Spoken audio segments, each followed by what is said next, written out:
How to create a video note on WhatsApp. To get started, first of all, open up the WhatsApp application on your phone. You will then be brought to the chats page. Here, you can view all your chats with friends on WhatsApp. Open any chat from here. In this chat, go to the bottom right corner and tap on the camera icon. This is the WhatsApp camera screen. Here, tap on Video Note beside Photo below the Capture button. Now tap and hold the Capture button to record a video.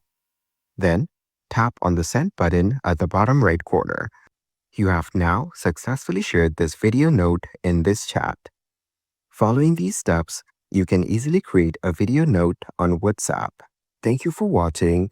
Please leave a like if this tutorial helped you, or leave a comment below if you have any questions related to the video.